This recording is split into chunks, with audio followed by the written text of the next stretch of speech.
Nah, kalau kemudian Mas Anies dibagikan sebagai simbol perubahan, apa yang perlu diubah? Ketika kita dengar kata perubahan, maka ini bukan sekedar perubahan pemimpinnya. Perubahan ini kita berbicara tentang kondisi masyarakat yang tadi sudah disampaikan, kondisi keluarga. Kita akan masuk pada pertanyaan sederhana. Apakah kebutuhan pokok hari ini harganya murah atau mahal? Murah atau mahal?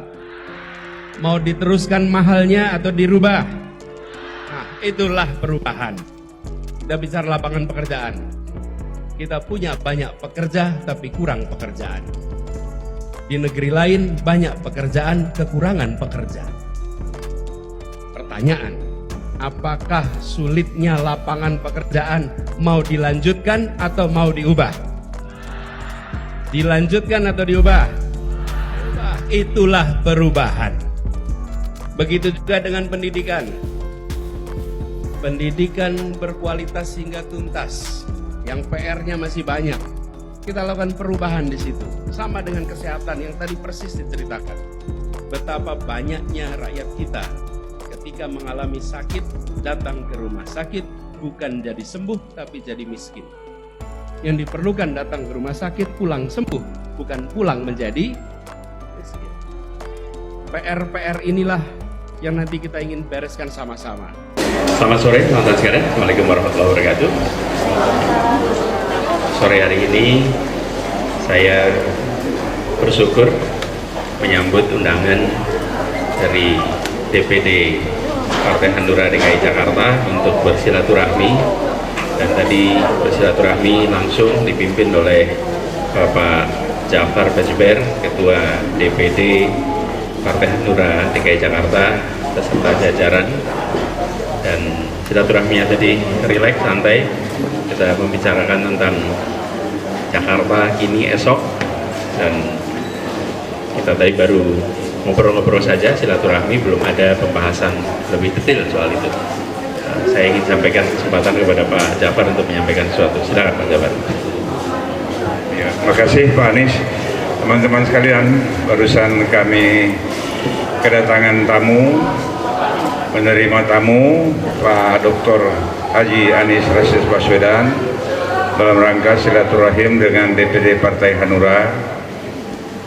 Kemudian daripada itu tentunya banyak harapan, terutama pandangan-pandangan disampaikan oleh beliau tentang Jakarta kekinian maupun dalam spektrum yang lebih luas, bagaimana Jakarta ke depan dan seterusnya. Dan dari beberapa harapan nilai yang disampaikan oleh beliau, tentunya ini menyemangati kami semuanya, menginspirasi kami semuanya, bahwa kami tentunya akan mendukung para calon kepala daerah yang memang berpotensi untuk memajukan kota Jakarta. Jakarta makin maju, makin hebat, apalagi dengan adanya rencana aglomerasi itu. Tentunya perlu disatukan segala langkah-langkah kebijakan pembangunan untuk teritorial Jabodetabek Jur dan seterusnya. Tentunya kita butuh orang-orang yang berkualitas semacam Pak Anies ini. Demikian, makasih. Ada mau nanya? Ada pesan khusus nggak Pak? Kira-kira dukungan kepada Pak Anies? Pesan khusus dari Hanura? Iya, tentunya kami hari ini baru sekedar penjajakan dalam arti kata soal aspirasi ya. Kalau teman-teman ini ya mungkin sudah bisa kita tangkap bagaimana keinginan mereka, ya kan? Tapi tentunya kami juga menunggu dari Pak Anies. Apabila semua sudah beres, sudah selesai. Bahkan kemarin kami menghitung-hitung, andai kata tanpa partai lain yang non-seat 2 dan yang non-seat, kami temukan angka 8,1%. Artinya kami bisa mengusung Pak Anies pada partai lain.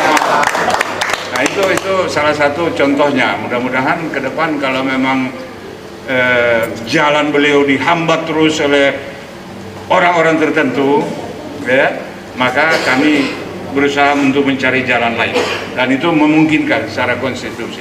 Pak, berarti penegasan hari ini belum ada rekomendasi untuk Pak Anies ini untuk maju di pilkada? Iya, tentunya seperti saya utarakan tadi bahwa kami belum sampai ke arah sana. Tentunya masih beberapa jam ke depan nanti akan kita mudah untuk titik temu.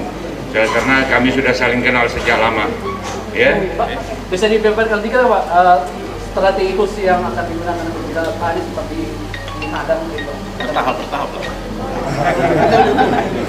Oke. Pak Anies pesan tadi untuk banyak pada teman-teman di DKI berapa? Iya, bertahap saja. Pokoknya nanti saya jelaskan yang 8,1% itu. Mas Anies sebelumnya kan bilang kalau udah bangun komunikasi sama Cak Imin, membutuhkan semangat juga untuk maju di pilkada Jakarta. Ada komunikasi nggak sih mungkin dari Cak Imin sendiri, dari PKB akan berganti haluan begitu untuk kemudian mendukung Mas Anies sekiranya maju ke Pilgub Jakarta? Sudah sampai seperti itu komunikasinya? Semua akan diumumkan pada waktunya. Ya kan? Jadi biarlah semuanya berjalan, berproses. Bagi kami, saya pribadi paling bahagia menyaksikan bahwa PKB terus di bawah kepemimpinan Gus Imin. Itu yang paling penting, itu yang prioritas utama, dan itu yang sudah terlaksana. Itu yang paling penting. Kami semua senang sekali bahwa Gus Imin memimpin lagi, dan insya Allah kemarin lompatan kepercayaan masyarakat pada PKB itu sangat tinggi. Jadi itu aja. Dan buat teman-teman di Hanura di sini, saya tadi sampaikan, ya teruslah bekerja menggunakan hati nurani, karena itu yang sedang dibutuhkan hari ini di Republik ini. Ya, cukup teman-teman. Mas Anies sedikit terkait dengan PKPU yang sebelumnya mengadopsi keputusan MK gimana?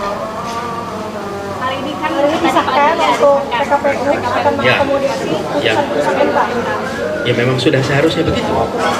Jadi itu sesuatu yang memang keputusan MK itu harus ditaati dan diwujudkan dalam bentuk PKPU.